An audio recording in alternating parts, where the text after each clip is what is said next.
오늘 로마서 5장 1절부터 11절입니다. 신약성경 245면 로마서 5장 1절부터 11절 다 같이 합독하겠습니다. 시작. 그러므로 우리가 믿음으로 의롭다 하심을 받았으니 우리 주 예수 그리스도로 말미암아 하나님과 화평을 누리자. 또한 그로 말미암아 우리가 믿음으로 서 있는 이 은혜에 들어감을 얻었으며 하나님의 영광을 바라고 즐거워하느니라. 다만 이뿐 아니라 우리가 환난 중에도 즐거워하나니 이는 환난은 인내를, 인내는 연단을, 연단은 소망을 이루는 줄 알미로다. 소망이 우리를 부끄럽게 하지 아니함은 우리에게 주신 성령으로 말미암아 하나님의 사랑이 우리 마음에 부은 바 됨이니 우리가 아직 연약할 때 기약대로 그리스도께서 경건하지 않는 자를 위하여 죽으셨도다. 의인을 위하여 죽는 자가 쉽지 않고 선인을 위하여 용감히 죽는 자가 혹 있거니와 우리가 아직 죄인 되었을 때 그리스도께서 우리를 위하여 죽으심으로 하나님께서 우리에게 대한 자기의 사랑을 확증하셨느니라.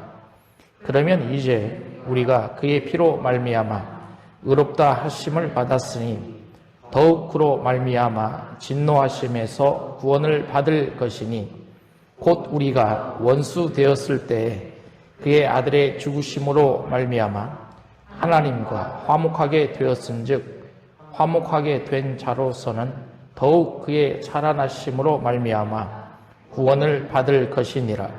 그뿐 아니라 이제 우리로 화목하게 하신 우리 주 예수 그리스도로 말미암아 하나님 안에서 또한 즐거워하느리라.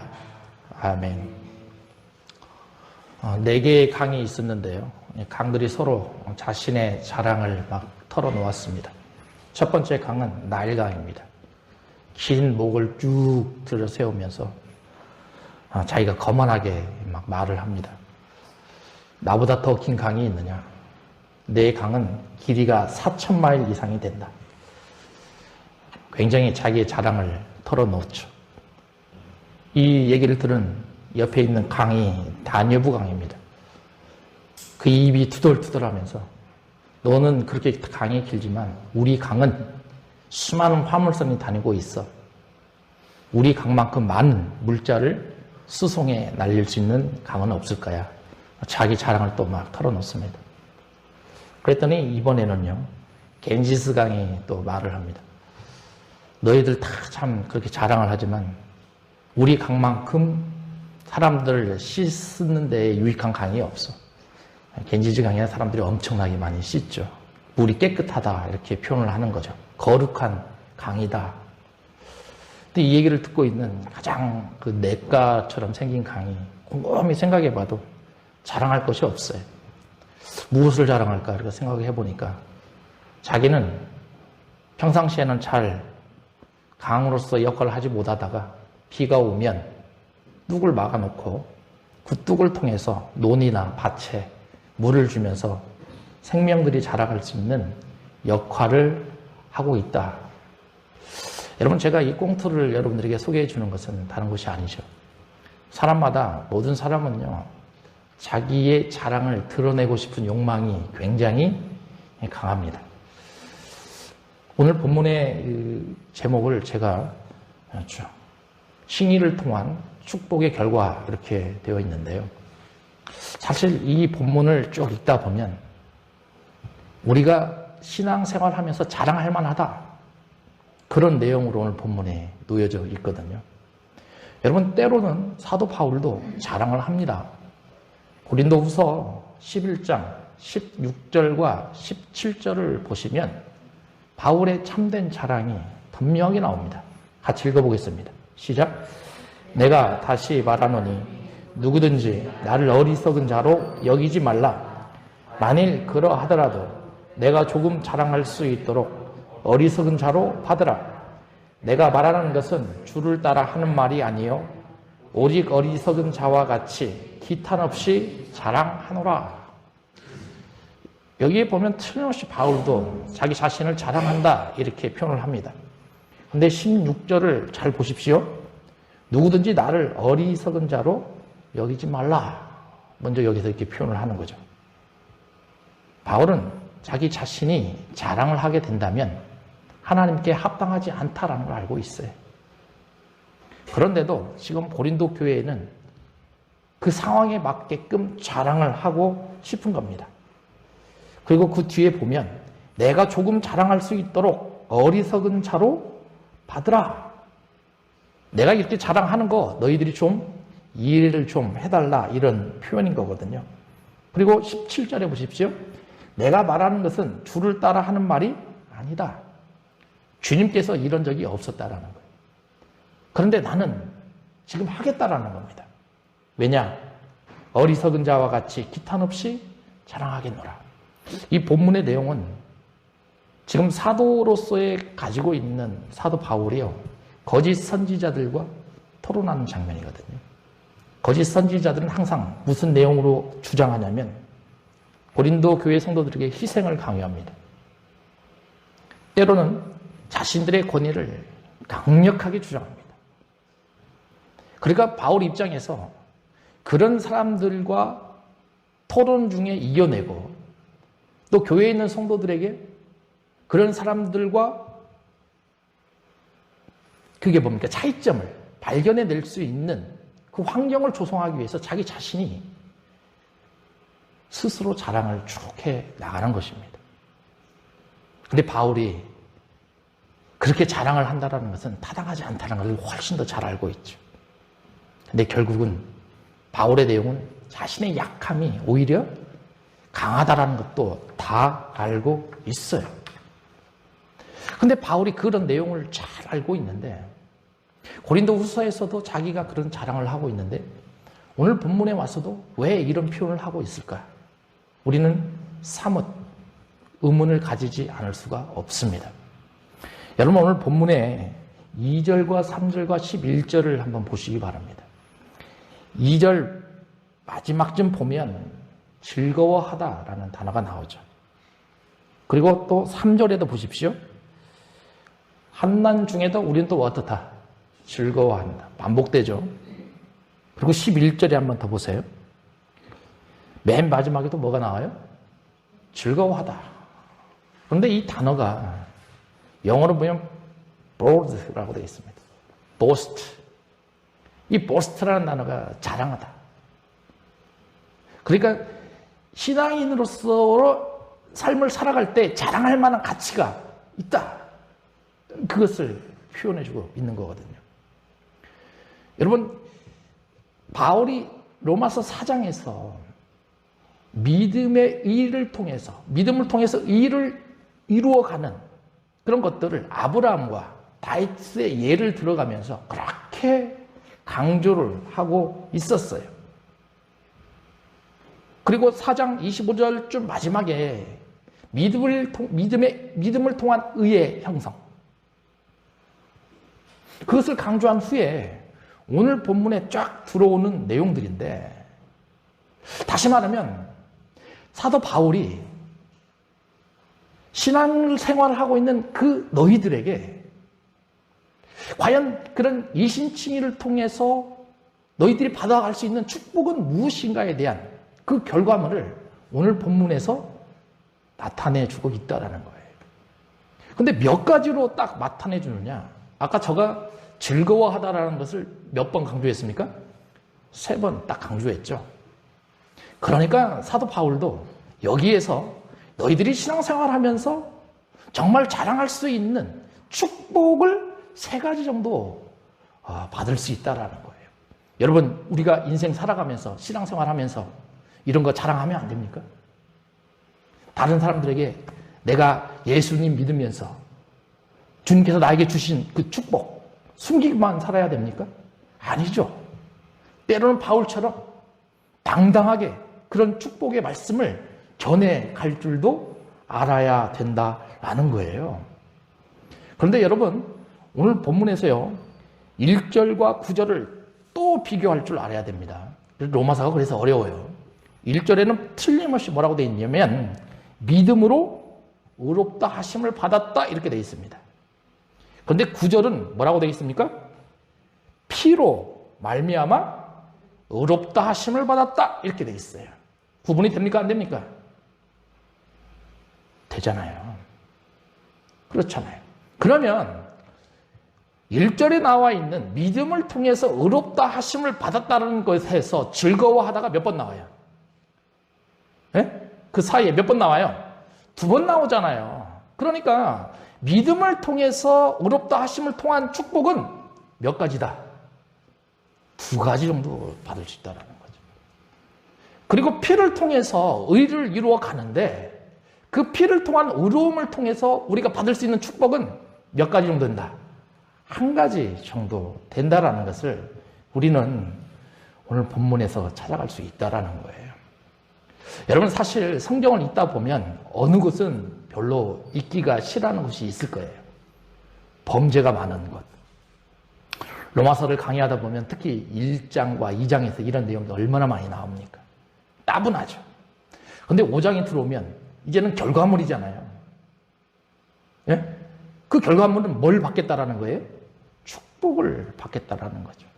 그러니까 오늘 본문이 얼마나 중요하고 여러분들이 묵상하면서 얼마나 기쁨으로 받아야 될 것인가에 대한 그 마음가짐을 갖추고 있어야 되죠.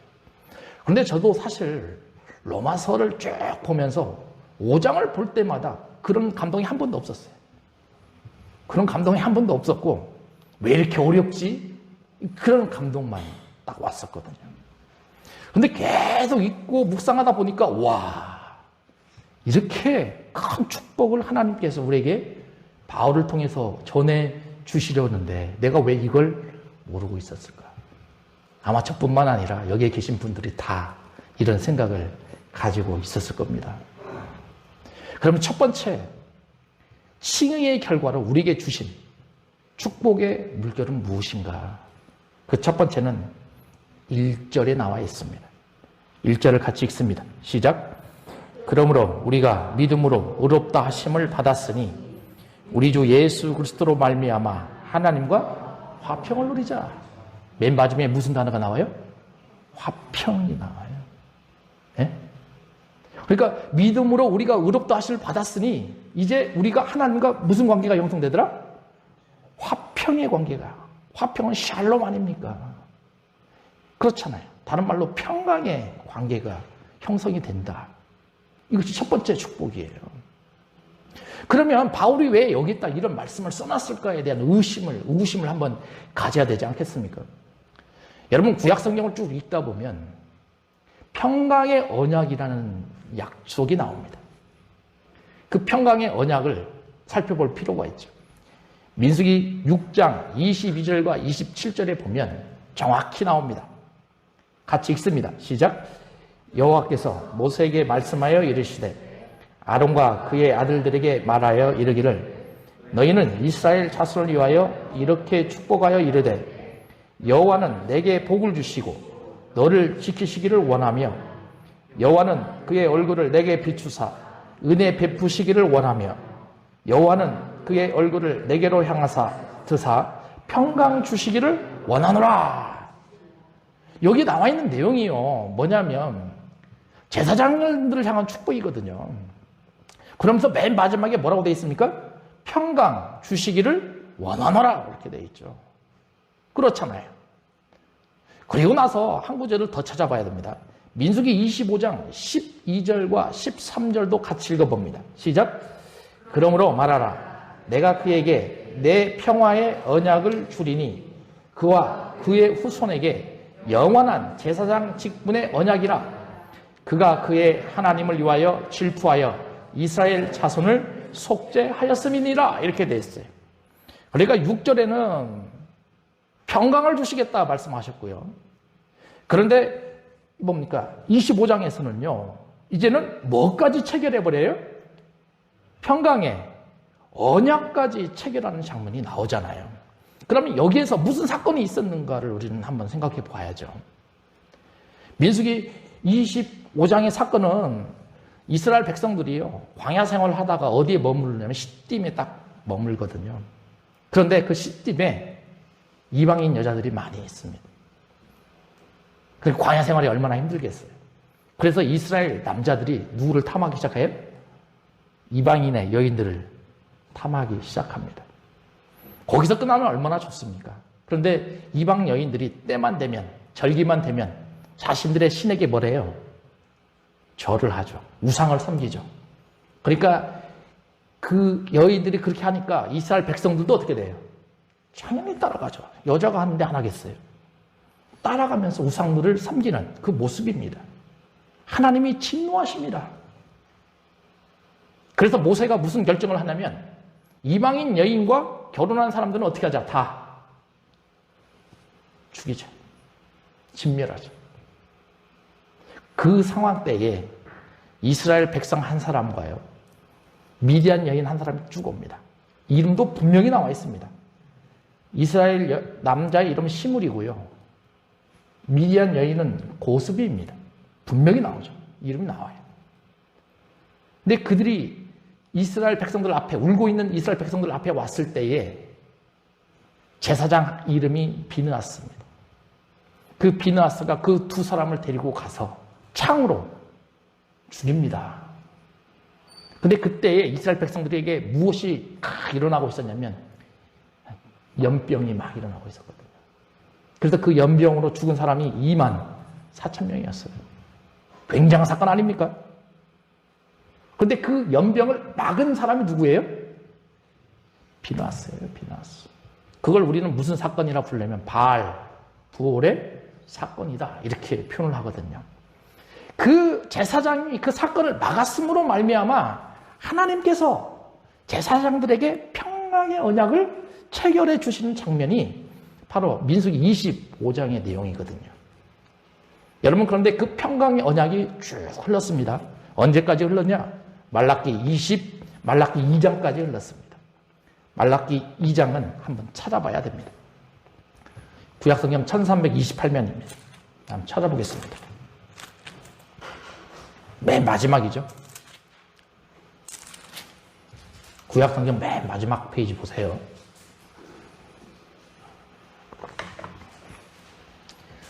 먼저 4절과 5절을 같이 읽습니다. 시작. 만군의 여호와가 이르노라. 내가 이 명령을 너희에게 내린 것은 레위와 세운 나의 언약이 항상 있게 하려 함인 줄을 너희가 알리라. 레위와 세운 나의 언약은 생명과 평강의 언약이라. 내가 이것을 그에게 준 것은 그로 경외하게 하려 함이라. 그가 나를 경외하고 내 이름을 두려워하였으며. 자, 여기까지는 민수기와 별 차이가 없어요. 그런데 8절을 보십시오. 뭐라고 되어 있냐면 시작. 너희는 옳은 길에서 떠나 많은 사람을 율법에 거스르게 하는도다. 나 만군의 여호와가 이르노니 너희가 레위의 언약을 깨뜨렸느니라, 이렇게 되어 있어요. 그러면 말라기 이때에 와서 하나님께서 이스라엘 백성들과 체결했던 평강의 언약이 어떻게 됐다? 깨져버렸어요. 깨져버렸습니다. 그러면 깨진 이유가 무엇이냐? 바로 6절과 7절에서 분명히 나오잖아요. 그의 입에는 진리의 법이 있고 그의 입술에는 불의함이 없으며 그가 화평함과 정직함으로 나와 동행하며 많은 사람을 돌이켜 죄악에서 떠나게 하였느니라. 제사장들이 있다라는 거죠. 7절. 제사장의 입술은 지식을 지켜야 하겠고 사람들은 그의 입술에서 율법을 구하게 되어야 할 것이네. 제사장은 만군의 여호와의 사자가 됨이거늘. 그러니까 제사장을 만군의 여호와의 뭘로 봤어요? 사자로 봤어요. 근데 말라기 시대에 제사장들이 제사장의 역할을 하지 못했습니다. 그러니까 그 언약이 어떻게 된 거예요? 깨져버린 거예요. 바울은 이거 알아요, 몰라요? 알죠. 바울은 압니다. 근데 누가 오셨어요? 예수님이 따라오십니다. 그 깨진 언약을 어떻게 하자? 다시 체결하자. 그 말씀입니다. 깨진 언약을 다시 체결하자. 1절을 이제 로마서 1장 5장 1절 한번 모아보세요. 우리 주 예수 그리스도로 말미암아 하나님과 화평을 누리자, 이렇게 돼 있어요. 이 누리자라는 무슨 표현입니까? 명령형의 표현이죠. 근데 원문에는 명령형으로 안 돼 있습니다. 현재형으로 돼 있어요. 그러면 하나님과 평강의 언약을 지금 어떻게 하고 있자? 체결하고 있는 거예요. 그럼 우리도 지금 이 언약이 어떻게 됐어요? 체결이 되어 있어요. 여러분, 우리는 베드로전서 1장에 보면 만인 제사장서를 따릅니까? 안 따릅니까? 따르잖아요. 그럼 우리는 지금 뭐가 됐어요? 다 제사장이었어요. 맞죠? 그러니까 구약시대에 깨졌던 이 제사장의 조약이 우리 모든 사람에게 이제는 어떻게 됐다? 다시 체결됐더라는 거예요. 누구를 통해서? 예수 그리스도를 통해서 이 모든 것들이 체결됐다라는 겁니다. 여러분, 주님께서 부활하셨을 때 방 안에서 갇히고 있는 12명의 제자들이 있습니다. 그들 앞에 딱 나타났죠. 부활하신 후에. 그들에게 가장 먼저 하신 말씀이 뭐예요? 너희에게 평강이 있을지어다. 너희에게 평강이 있을지어다. 다시 말하면 부활하신 후에 내가 너희와 무엇을 다시 체결하겠다? 평강의 언약을 다시 체결하겠다. 이 말씀이에요. 여러분, 그러니 얼마나 큰 축복 아닙니까? 그렇게 생각하지 않나요? 이런 평강의 언약이 체결되고 나서 2절에 이제 또 축복 하나를 더 딱 보내주십니다. 2절도 같이 읽습니다. 시작. 또한 그로 말미암아 우리가 믿음으로 서 있는 이 은혜에 들어감을 얻었으며 하나님의 영광을 바라고 즐거워하느니라. 네? 여기에 보면 우리가 서 있는 이 은혜에 어떻게 하고 있다? 들어가고 있다. 다시 말하면 하나님 앞으로 우리를 예수님께서 어떻게 하고 있다는 거예요? 인도해주고 있다는 거예요. 여러분, 구약시대에 일반 백성들이 지성소나 성소에 들어갈 수 있어요? 없어요? 없어요. 그 방을 들어갈 수 있는 사람들은 제사장밖에 못 들어갑니다. 그런데 이제 우리는 누구나 다 뭐가 됐어요? 제사장이 됐어요.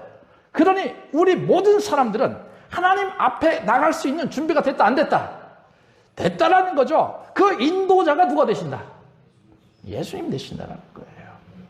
여러분, 그러니 얼마나 큰 축복과 영광입니까? 여러분, 이런 거 자랑할 만하지 않습니까? 바울이 지금 마지막에 그렇게 하는 거예요.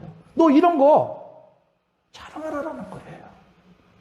자랑스럽게 생각하라는 거예요. 여러분, 그러니 신앙인들이 날마다 이런 감격이 있어야 되는 거예요. 주님께서 하셨던 이 놀라우신 일들에 대해서 깊은 감격을 통해서 자랑할 만한 감격을 가지고 있어야 되는 거예요. 여러분, 이 들어감이라는 이 단어가 액세스입니다. 킹제임스 버전에 액세스라고 표현되어 있습니다. 가까이 가다. 근데 이 단어가요, 언제 쓰이냐면, 여러분, 바다에 보면 배가 막 있잖아요. 파도가 치면 어디로 가요? 배들이 파도가 막 치고 폭풍과 오면 어디로 가죠? 예, 그렇지, 항구로 가죠. 그럼 막 배가 항구로 막 어떻게 가고 있어요? 들어가고 있죠? 접근하고 있잖아요. 그때 쓰는 단어거든요. 예? 여러분, 그러니 바다에 우리가 인생을 항해할 때 우리가 또 바다에 놓여져 있다고 생각할 수 있잖아요. 바다에 얼마나 크나란 그 폭풍우와 바람과 물결이 일어나고 있습니까? 그때마다 우리는 어디로 정박해야 되더라? 항구와 정박지를 향해서 계속 들어가야 되는 거예요. 그 모습을 주님께서 표현하는 거예요. 우리도 인생을 살 때 얼마나 어렵고 힘든 그런 과정 중에 있습니까? 그런데 나의 인도자가 되신 분이 누구시라? 예수님이 되셔서 그 항구를 어떻게 하고 있다? 딱 데려가고 있다는 거예요. 그 항구에 데려가면 무엇을 내립니까? 배에서 뭘 내려요? 닷을 꽉 내리죠. 움직여요, 안 움직여요? 안 움직입니다. 잠수함은 어떻게 대피하나 제가 물어봤습니다. 그랬더니 잠수함은 다른 방법이 없답니다. 그래서 폭풍우가 오면 바닷속 깊은 데로 어때요? 내려간답니다. 왜냐하면 200m만 내려가도 거기에는 물결이 요동이 없대요. 그래서 잠수함의 피신은 물결 깊은 데로 내려가는 거구나. 이번에 가서 저도 들었던 내용입니다. 여러분, 그러니 로마서 5장 1절과 2절에서 우리에게 주신 자랑, 축복, 그 두 가지는 엄청난 겁니다. 그 첫 번째는 뭐였어요? 평강의 회복이었습니다. 두 번째는 뭡니까?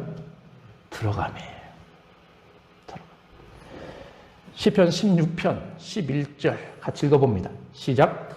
주께서 생명의 길을 내게 보이시리니 주의 앞에는 충만한 기쁨이 있고 주의 오른쪽에는 영원한 즐거움이 있나이다. 아멘.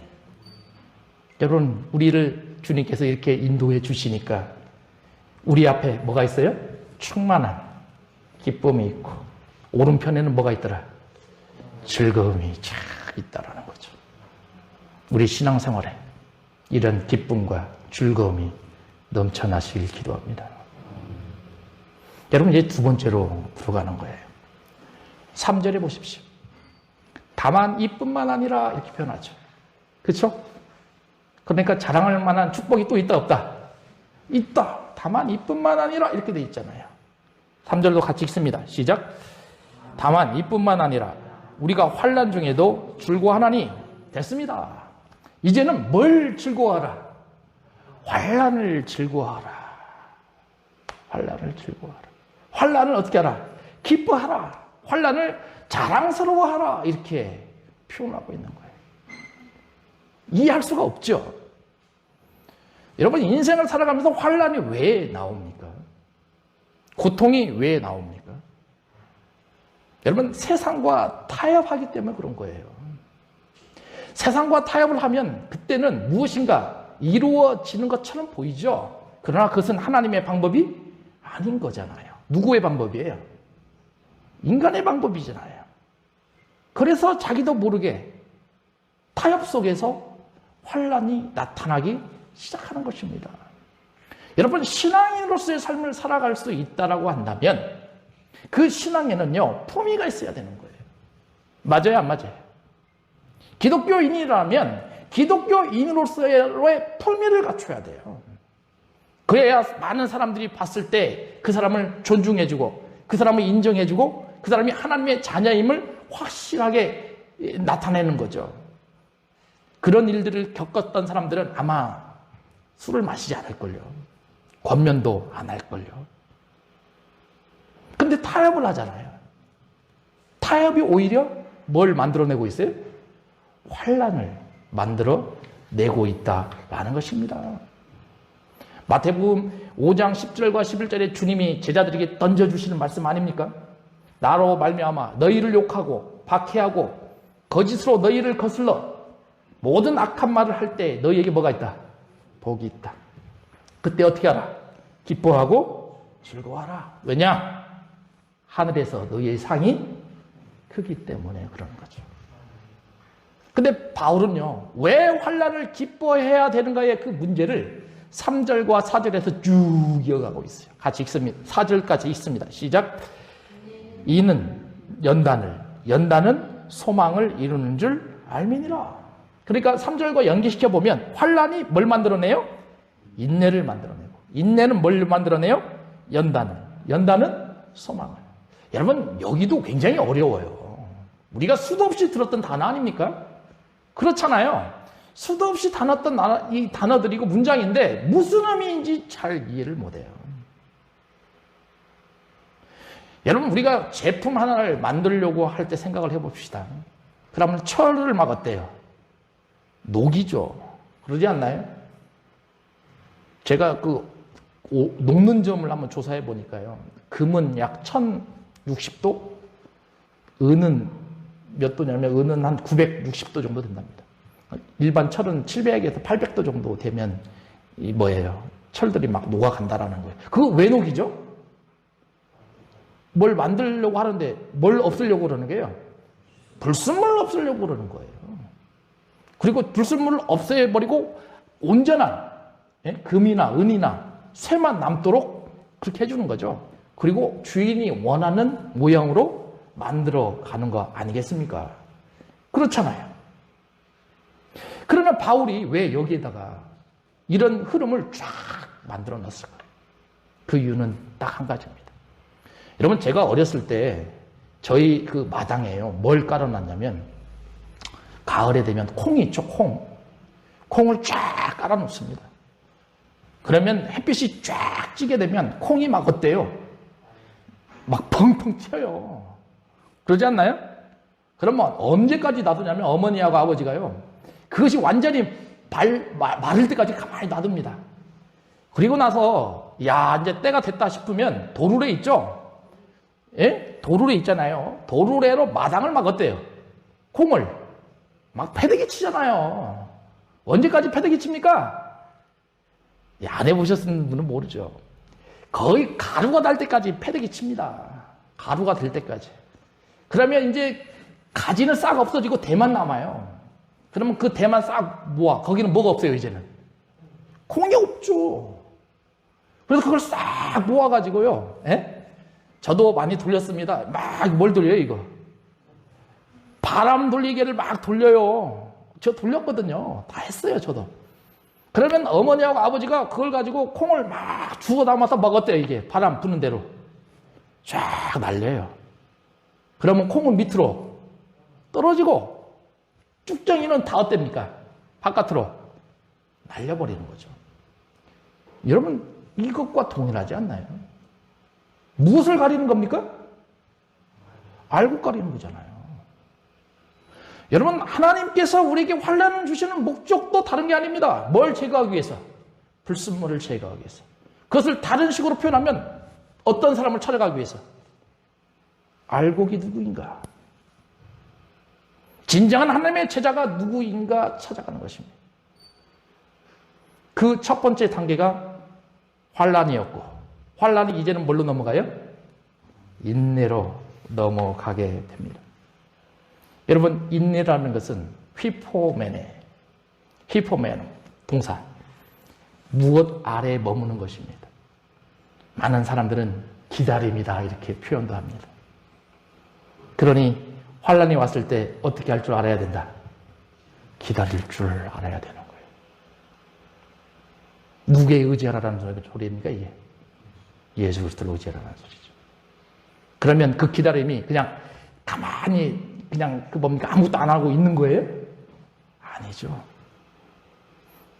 이 방법을 어떻게 해결하고 그 환난을 이겨낼 것인가에 대해서 무방비상투로 있는 것이 아니라 하나님 바라보면서 기도하면서 하나님께서 적당한 올바른 길이 무엇인가를 찾아내는 것. 그것이 기다림 아닙니까? 이것이 인내입니다. 이번에 인내는 또 뭘 만들어요? 연단을 만든다고 되어 있습니다. 그러면 이 연단이라는 단어는 캐릭터입니다. 캐릭터가 뭐예요? 성격. 킹제임스 버전에는 뭐라고 표현되어 있냐면 experience라고 되어 있습니다. 경험. 네? 다시 말하면 연단이라는 것은 고난과 기다림을 통해서 그 사람의 성격이 어떻게 되더라? 하나님의 사람으로 다른 사람들에게 보여진다는 거예요. 그러지 않나요? 예? 이것이 연단이에요. 연단. 근데 우리는 이런 식으로 잘 해석하지 않았죠. 그냥 환란이 오면 인내하고 어떻게 하면 돼요? 연단. 좀 더 강직해지자 이런 식으로 표현했잖아요. 근데 그게 아니라는 거예요. 그 사람이 하나님의 사람의 냄새가 나야 된다는 거예요. 성품과 그의 경험 속에서 하나님을 의지할 수 있는 그 모습으로 쫙 나타내야 된다는 거죠. 그 결과 뭐가 나타나요? 소망이 딱 나타나는 거죠. 여러분, 히브리서 6장 19절은 소망을 영혼의 닻이다 이렇게 표현을 합니다. 영혼의 닻. 네? 영혼의 덫은 무엇입니까? 영혼이 흔들리지 않게끔 어떻게 하겠다? 고정시켜 놓겠다라는 거예요. 그게 뭐더라? 소망이에요. 소망. 닷이 없으면 아까 제가 말씀드렸잖아요. 배가 어떻게 됩니까? 요동쳐요. 때로는 물속에 잠겨갈 수도 있습니다. 그런데 소망이 있는 분들은 요동치질 않아요. 오늘 이 로마서에서는 그 소망의 닷을 로마서 5장 5절에서요. 무엇으로 표현을 하냐면 그렇게 되어 있습니다. 맨 마지막에. 하나님의 사랑이 우리 마음에 부은 바 됨이니 성령으로 말미암아. 그러니까 이 닷의 역할을 하는 것이 뭐더라? 하나님의 사랑이라는 거예요.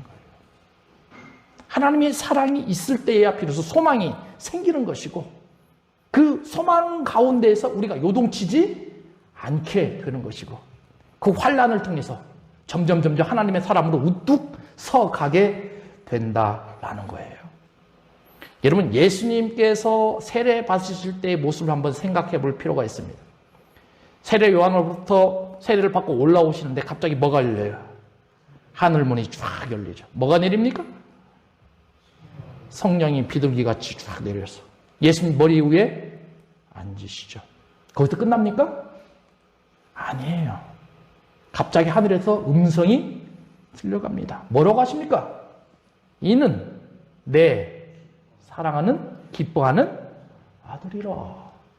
여러분들이 여기에 나와 있는 이런 연단과 인내와 소망의 과정을 이겨냈을 때에 주님께서 하나님으로부터 즐거워하고 기뻐하는 그 자녀로 인정을 받았던 것처럼 우리들도 똑같이 인정받을 수 있다는 거예요.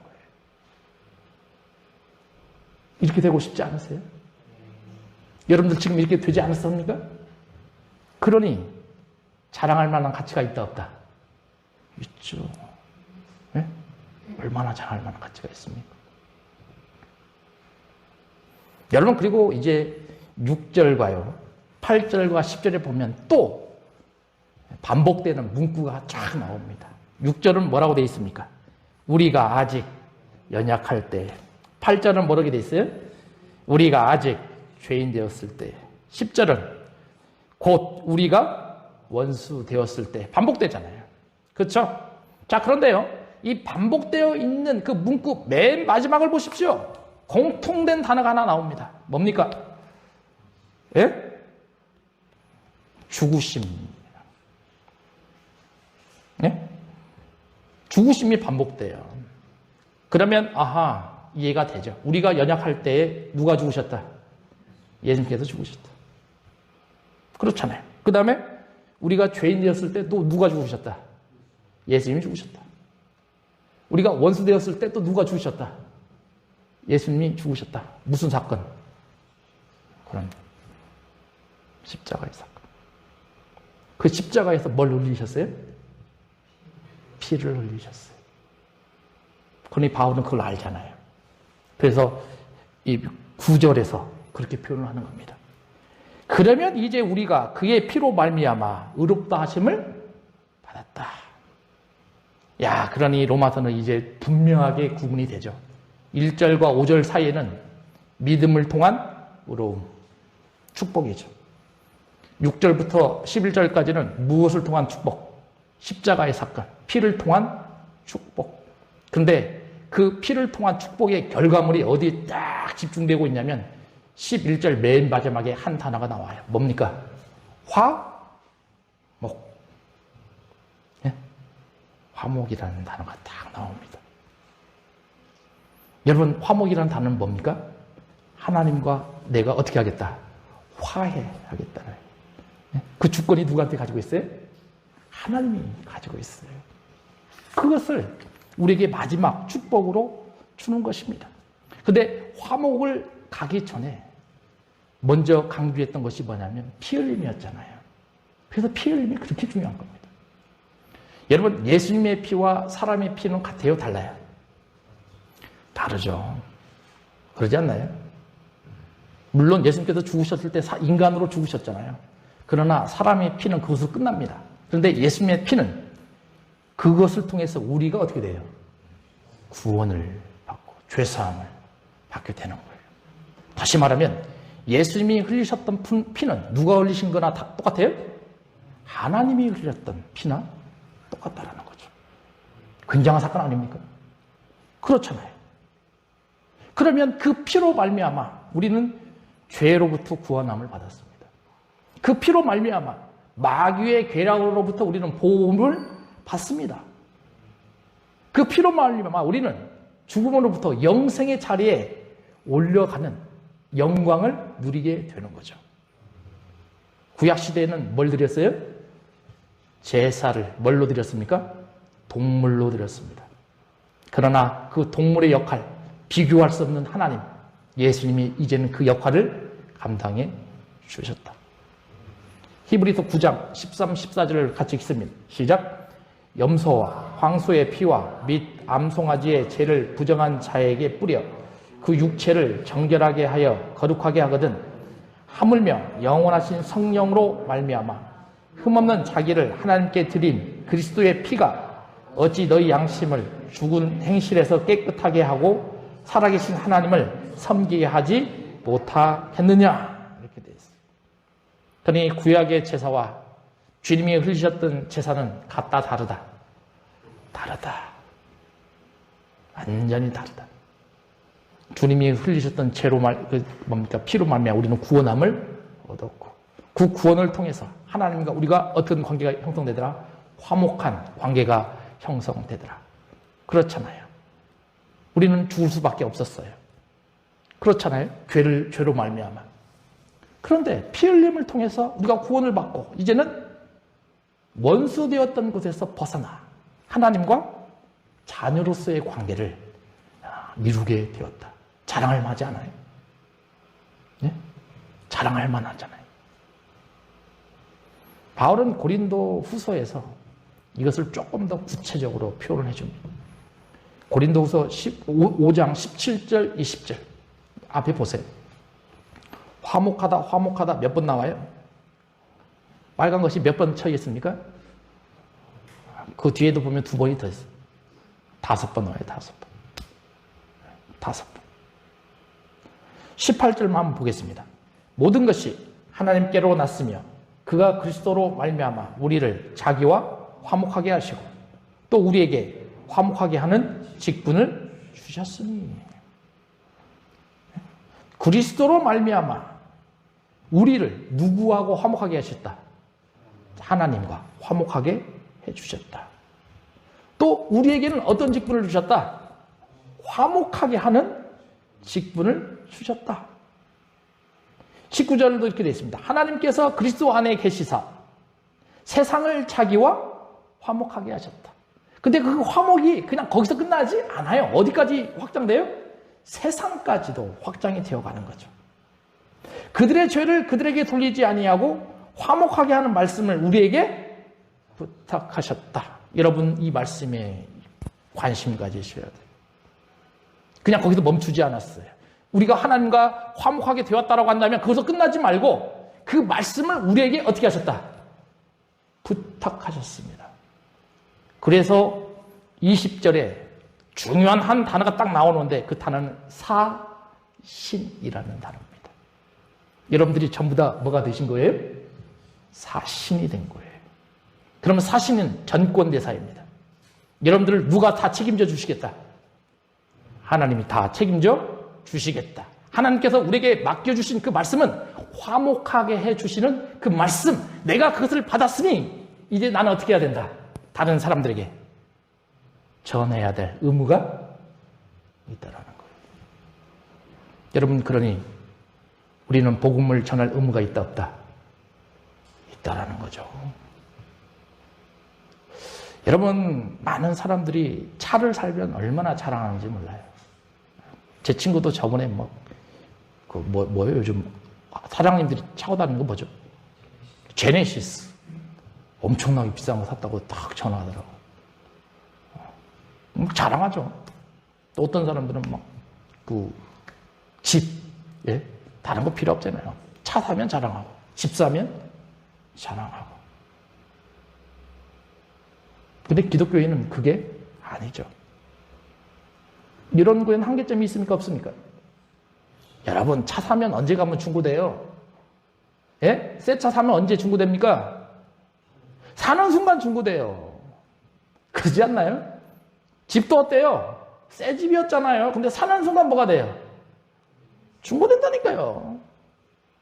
근데 주님이 주시는 상은 그러지가 않아요. 영원합니다. 그런 것들을 우리가 자랑할 만한 가치 있어요, 없어요? 있잖아요. 네. 여러분, 오늘 본문 말씀을 통해서 이신칭의를 통해서, 칭의를 통해서 우리에게 주시는 그 결과물, 이 축복을 잊어버리면 안 돼요. 그 첫 번째는 뭐였어요? 맨 처음에는 뭐였습니까? 화평과 은혜로 들어감이었습니다. 두 번째는 뭐였습니까? 환난이 뭘로 바뀌더라? 소망으로 바뀌더라. 세 번째는 뭐였어요? 구원과 화목이었어요. 어마어마한 축복이 로마서 1장 5장 1절과 11절 사이에 숨겨져 있었다라는 것입니다. 여러분도 오늘 말씀을 마음속에 쭉 담아두시고, 야, 내가 하나님께서 이렇게 엄청난 축복을 주셨는데 이걸 잘 모르고 살았구나. 다른 사람들에게 사신처럼, 사신이 되면서 자랑할 만한 가치가 있다, 없다? 있다. 이 말씀을 마음속에 담아두시는 그런 한 주의 삶이 되셨으면 좋겠습니다. 기도하겠습니다. 주님, 감사합니다. 사도 바울이요, 하나님의 말씀을 전하면서 칭의를 통해서 우리에게 주어지는 축복이 무엇인지를 알게 하여 주셨습니다. 우리가 이 말씀을 잘 붙잡고 주님께서 우리에게 주셨던 이 말씀을 나 혼자 아는 것이 아니라 다른 사람들에게 증거하고 전하면서 하나님의 복음의 물결이 흘러갈 수 있는 그런 사람 되도록 인도하여 주시옵소서. 예수님의 이름으로 기도하옵나이다.